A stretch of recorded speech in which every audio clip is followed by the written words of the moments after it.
Hey y'all. So I do not cry nearly as much as I should.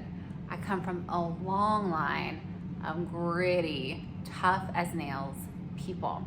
But I'm gonna tell you about a time that I bawled like a baby, and I did it at work, which I kicked myself for doing because I tell myself I'll never cry at work, and here I was bawling like a baby at work. And to make it worse, it was over something amazing and wonderful. So I am talking about unexpected grief. And I say unexpected because during times of turmoil and contention and hardship, you expect grief. You do not expect grief, I don't, when I am celebrating a major life change, like getting promoted or getting a new job, getting married, moving into a new home, raising a family. All those things are amazing and wonderful and celebrated, and yet they also come with grief. So what happened with me is years ago, I was approached by our CEO and he asked me to take over a new department. Amazing, right? It was amazing. I had started another department, and I essentially took that from scratch, built the team, hired everybody, created the service lines, made it successful. We had vision, we had purpose, we were a team, like a true ride or die team. The culture was amazing, and here I was getting asked to take over this new department.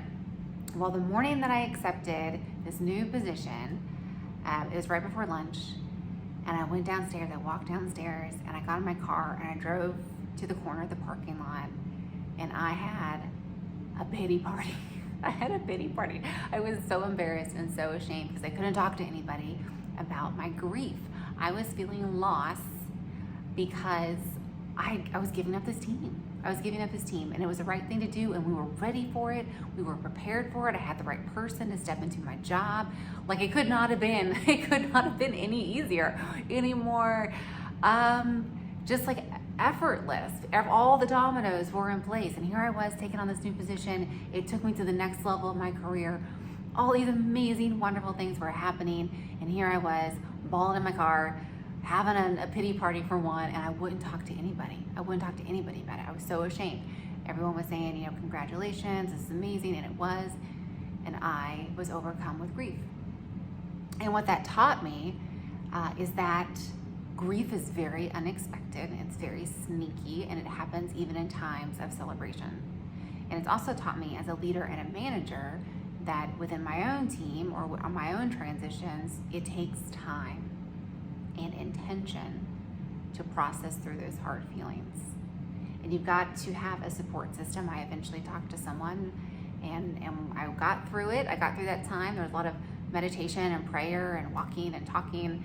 We got through it, and times were hard. I think it's important to have that network, because if you don't have someone helping you through those unexpected hard times, then the negative self-talk creeps in. This wasn't the right time. You can't handle this. You're not right for the job. You don't know what you're doing.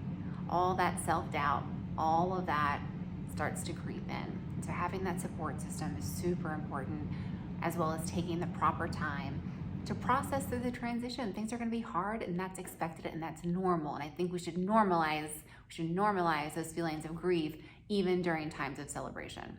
So I'm talking about it. I'm talking about my pity party. Don't tell anybody that I cried at work. But if you've gone through something similar, help a girl out, let me know, share your story so I can feel a little bit better about it. And what worked for you? I'd love to know how you deal with those transition and what helps you, and maybe pass on some tips for someone else. As always, I appreciate your input. So thanks, y'all.